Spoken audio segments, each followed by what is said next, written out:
بسم اللہ الرحمن الرحیم۔ حضرت عمر رضی اللہ تعالی عنہ کی حالت۔ حضرت عمر رضی اللہ تعالی عنہ بعض اوقات ایک تکنا ہاتھ میں لیتے اور فرماتے کاش میں یہ تکنا ہوتا، کبھی فرماتے مجھے میری ماں نے جنا نہ ہوتا۔ ایک مرتبہ کسی کام میں مشغول تھے، ایک شخص آیا اور کہنے لگا کہ فلاں شخص نے مجھ پر ظلم کیا ہے، آپ چل کر بدلہ دلوا دیجئے۔ آپ نے اس کو ایک دلہ مار دیا کہ جب میں اس کام کے لیے بیٹھتا ہوں اس وقت تو آتے نہیں، جب میں دوسرے کاموں میں مشغول ہو جاتا ہوں تو آ کر کہتے ہیں کہ بدلہ دلوا دیجئے۔ وہ شخص چلا گیا۔ آپ نے آدمی بھیج کر اس کو بلوایا اور دلہ اس کو دے کر فرمایا کہ بدلہ لے لو۔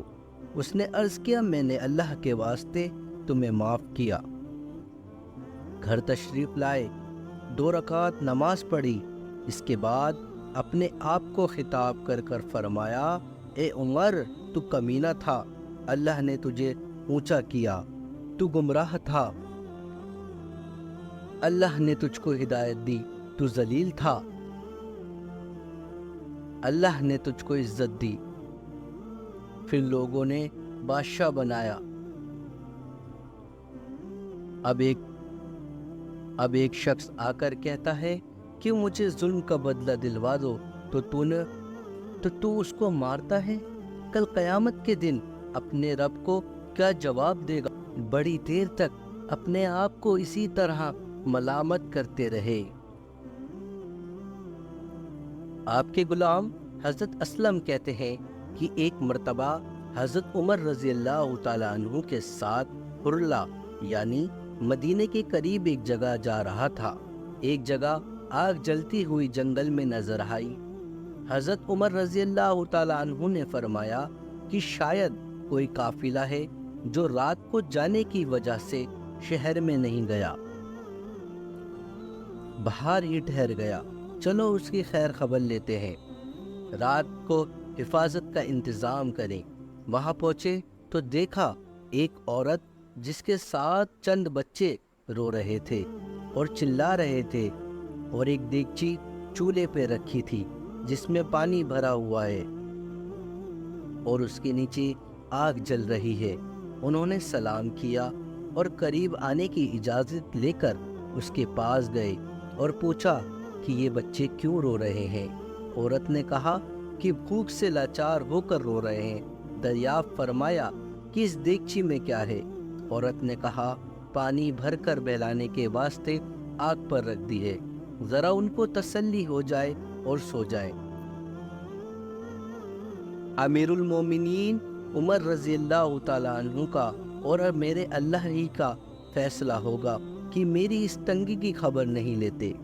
حضرت عمر رضی اللہ تعالیٰ عنہ رونے لگے اور فرمایا کہ اللہ تجھ پر رحم کرے، بھلا عمر رضی اللہ تعالیٰ عنہ کو تیرے حال کی کیا خبر؟ کہنے لگی کہ وہ ہمارے امیر بنے ہیں اور ہمارے حال کی خبر بھی نہیں رکھتے۔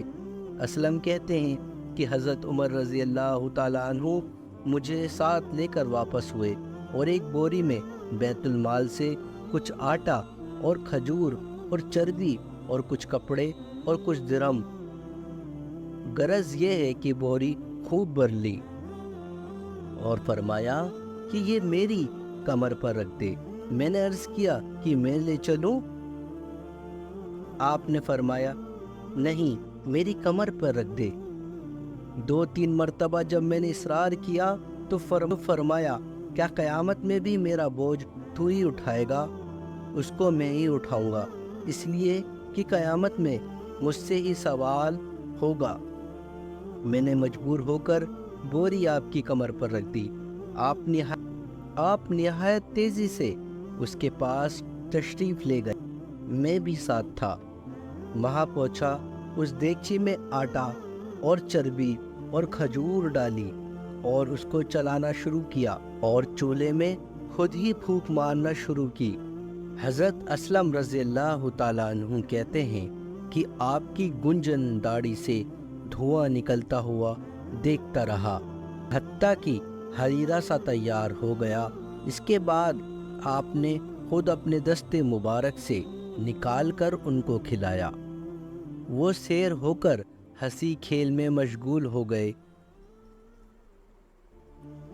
اور جو بچا تھا وہ دوسرے وقت کے واسطے ان کے حوالے کر دیا۔ وہ عورت خوب خوش ہوئی اور کہنے لگی، اللہ تعالیٰ تمہیں جزائے خیر دے، تم تھے اس کے مستحق کی بجائے حضرت عمر رضی اللہ تعالیٰ عنہ کے تمہیں خلیفہ بنایا جاتا۔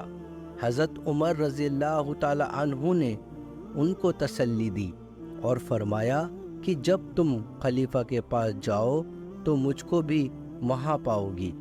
حضرت عمر رضی اللہ تعالیٰ عنہ اس کے قریب ذرا ہٹ کر زمین پر بیٹھ گئے اور تھوڑی دیر بیٹھنے کے بعد چلے آئے اور فرمایا کہ میں اس لیے بیٹھا تھا، میں نے اس کو روتے ہوئے دیکھا تھا، میرا دل چاہتا تھا تھوڑی دیر اس کو ہنستے ہوئے بھی دیکھوں۔ صبح کی نماز اکثر سورہ کہف، سورہ طٰہٰ وغیرہ بڑی صورتیں پڑھتے اور روتے، کئی صفوں تک آواز جاتی۔ ایک مرتبہ صبح کی نماز میں سورہ یوسف پڑھ رہے تھے، انما اشکو بثی وحزنی الی اللہ پر پہنچے تو روتے روتے آواز نہ نکلی۔ تہجد کی نماز میں بعض مرتبہ روتے روتے گر جاتے اور بیمار ہو جاتے۔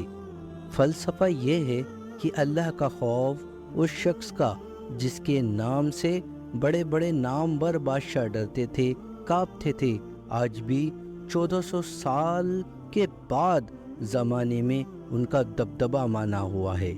آج کوئی بادشاہ نہیں، حاکم نہیں، کوئی معمولی سا امیر بھی نہیں جو اپنی ریا کے ساتھ ایسا برتاؤ کرتا ہے۔ انشاءاللہ تعالی اگلی ویڈیو حضرت ابن عباس رضی اللہ تعالی عنہ کی نصیحت کے بارے میں ہوگی۔ اگر آپ میرے چینل پہ نئے ہیں تو پلیز چینل کو سبسکرائب، ویڈیو کو لائک اور شیئر ضرور کریں۔